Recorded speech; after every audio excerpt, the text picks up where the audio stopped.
Daarom is daar baie mense gelowiges vandag, hulle ken nie skrif nie. Ons hou maar van 'n ander goed, 'n mooi skrif is altyd te quoteer of op jou status te sit. En die volgende sê, ek kan net maar 'n slag die woord lees. Get into the word.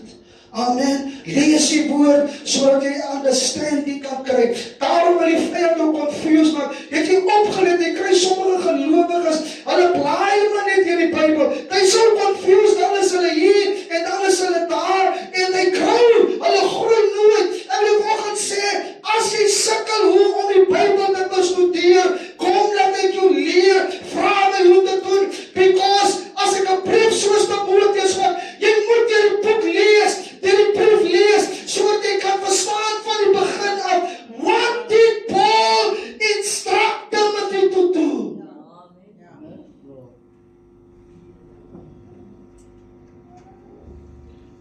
So groei jy. Moenie laat die vyand jou confusie. Hy maak jou mismoedig. Jy opvoed as jy met die Bybel gaan sit, dan val jy net 'n vlak uit oordeel. Jy kan nie verstaan nie. Maar as die movie opkom, jy is waarheid wakker.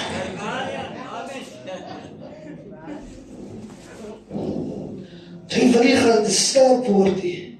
Man. Vir my ma geleer wat hy so voor die TV vastgesit het, dan sê sy dinsdag, gooi dit op, gooi nog water op, doen die. We are so into it. Man, jy kan nie gelowige wees, dat dan God, ek weet, dat 7de laan is klaar, jy kan dank God, dat hy nou nog, die 7de laan van A tot Z geken, en as mense met ons stryf, dat hy gesê het, nee, Hilda gaan so sê.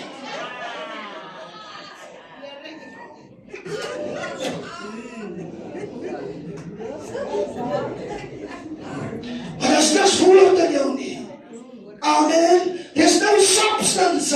Sy is so lang by die Here, but there's no growth. Sy ken die skrif nie. Ek sê nie moet die hele Bybel ken nie. Baie gelowiges spog vandag en hulle sê, ek het die Bybel al van Genesis tot Openbaring deurgelees. Ek wil die volgende sê, dis nie 'n boek wat jy moet deurlees sommer net nou. You have to study and to show yourself, sodat wanneer ek lees, dan gaan ek nie kon sê, Here, openbaar die skrif, so that I can come to the fullness and the understanding of the word.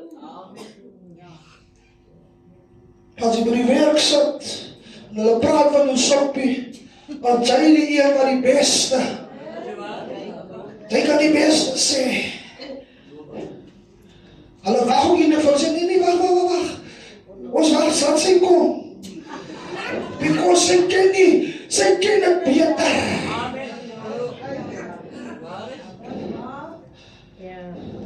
Wie het so slim geraak, hulle skep vir jou 'n omnibus. Weet jy wat so omnibusie, sy bus om of as hy om of as hy wat, so storie met die busie, maar hy skep het vir jou, nou saai gaan die omnibus op 'n Sondag uit, wanneer die kerk besig is, halleluja, nou kan jy nie kom nie, want hy het die weke, het hy nie gaan kyk nie, because ek wil altyd dit wees, van maandag, as dan die gesprek, die tyd.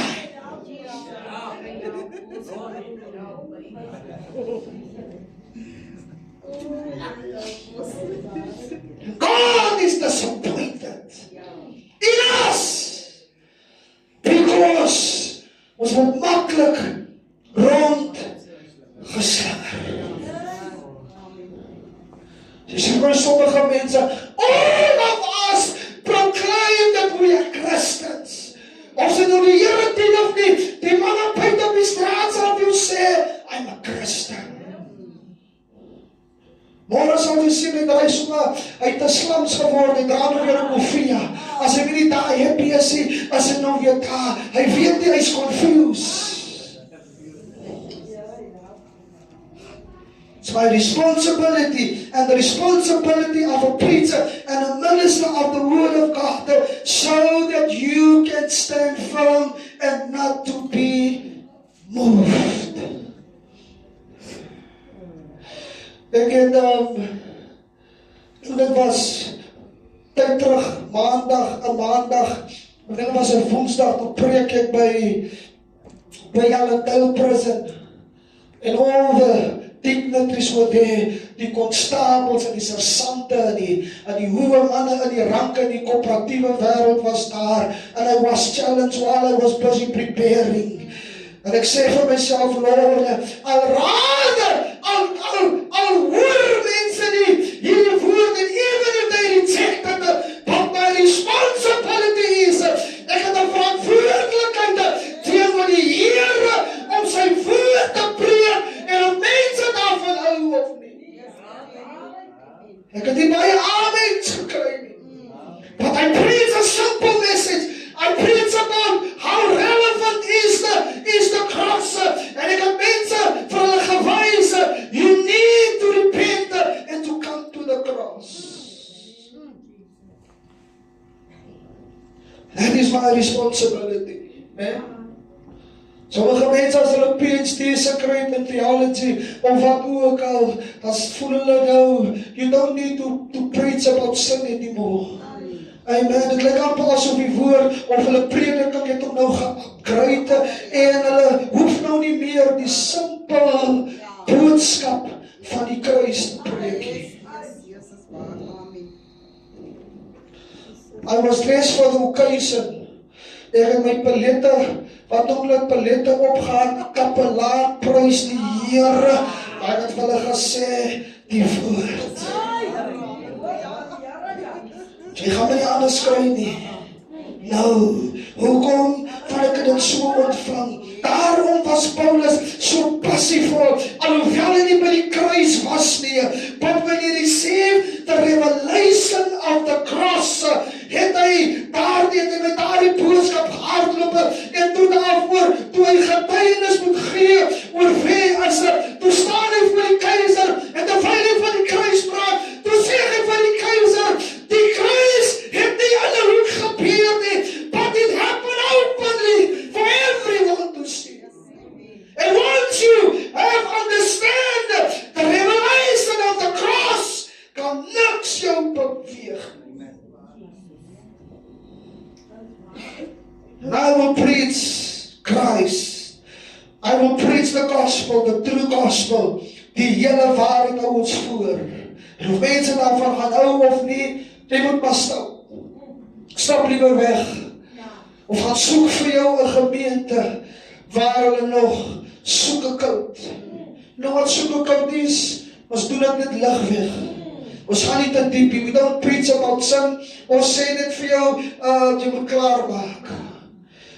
That's why the Holy Spirit, when He is inside of you, is dealing with you. Baie van ons oppress die Holy Spirit. Hoeveel keer praat die Heilige Gees binne met ons en sê, breek met die vinge, of terwyl ek op pad is om dit te doen, praat hy met my, herinner en oortuig my, los die.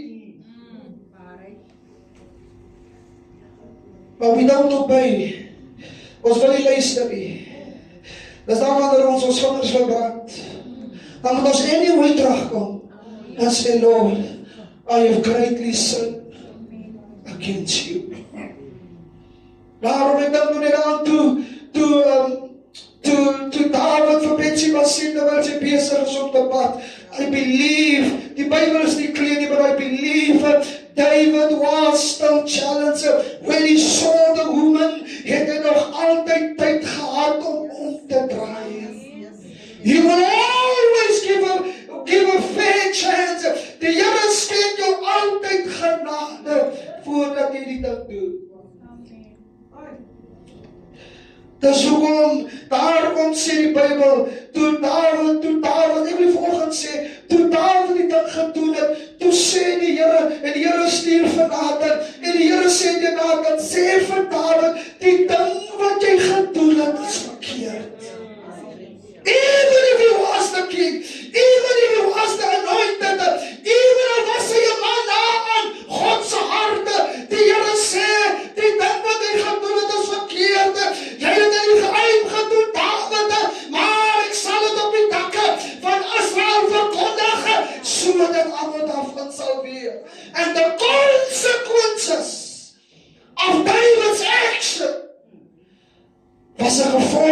sy hele huis.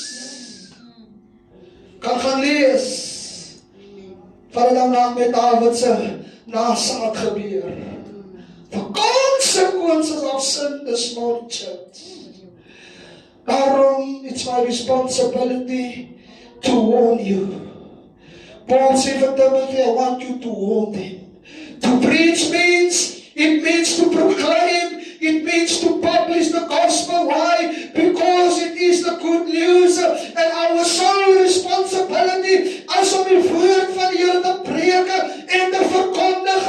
Daarom sny die woord vandag nog deur marg en deur bene, die woord sny sodat jy kan seermaak, maar die Gees kom en hy herstel jou.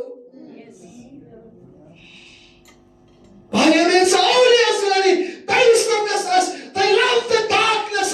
Baie wil in die lig kom nie, because when I'm in the light, then I'm exposed. Dan word my sonde aan die lig gebring. Many wants to stay in the dark. But you must remember, Jesus is the light. En as ek sê, ek ken hom, dan wandel ek ook in die lig. Ek kan nie sê, ek ken hom, maar ek wandel in die duisternis nie. Sommige gelowiges kom na die huis van die Here. Jy lewe ongoddelik by die huis. Sondag kom jy, because ek wil jou gewete laat sisse, sodat jy net tevrede kan wees. Ek was in die kerke, daarom moet ons reg lewe by die huis. Ek wonder sommige keer as ons kinders of ons man of ons vrou, as hy klaar maak, dan gaan hy duiwel alweer kerk toe.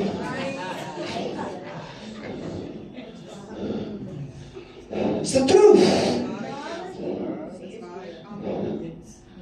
Our family don't know us. They can't discern. Ons lewe soos die wêreld. There's no change. Die kerk wil die hardste halleluja skreeu. Die kerk wil jy omval met die krag. Jy kan hoeveel jou val, if you don't change. Jy wacht net so nie, want ek vorentoe gaan, die pastoor vir my bid en slag met die krag. Change happened within. The moment I accept Jesus Christ, and the Holy Spirit come within me, and I walk, hoekom, ek wil nie meer van disappoint nie. I want to walk straight, en ek wil elke dag sê, Here, help my. Oh, keep me close to God. Let me walk straight and help me not to disappoint you. Praat van 'n gelowige kind van die Here, wat totaal oorgegee is. Amen. Preach the word. Timothy, proclaim it. Publish, make it open. Let the people must hear. Jesus is die gesproke en hy is die lewende woord van God. 1 Corinthians 9:16 said, if I spread the good news, Paul said, I have nothing to brag about because I have an application. Een vertaling sê, I am under his orders. Ander vertaling sê, it's my duty. Ander vertaling sê, for necessity, it is pressed upon me. Paul sê dat, vir my is die baken of die lading opgelee. I have to do this. And I have nothing to brag about.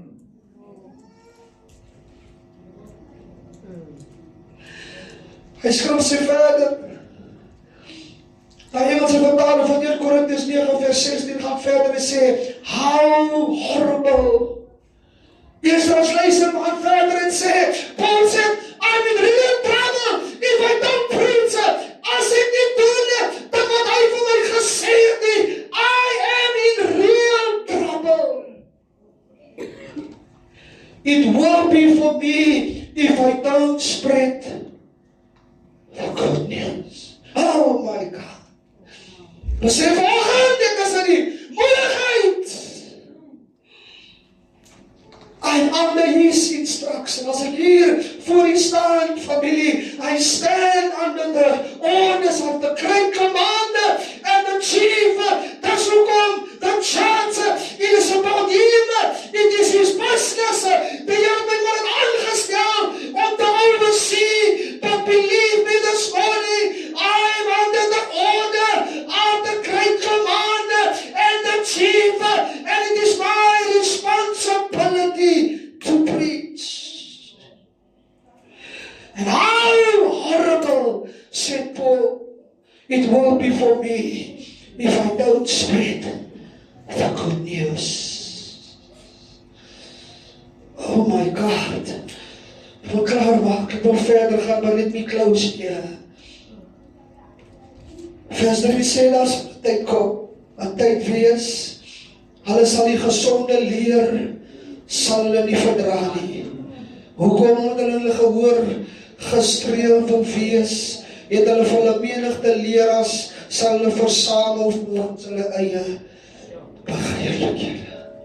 There will come a time, church, daar gaan 'n tyd kom. My belief ons sal in daai tyd. They won't believe, they will reject the sound and the solid doctrine of Jesus. Mag die Here vir my en vir jou volgende help, that we will not be ashamed. Ek kan baie goed val, kerk. I can fail in many things, but my greatest responsibility is to preach Christ and Him alone.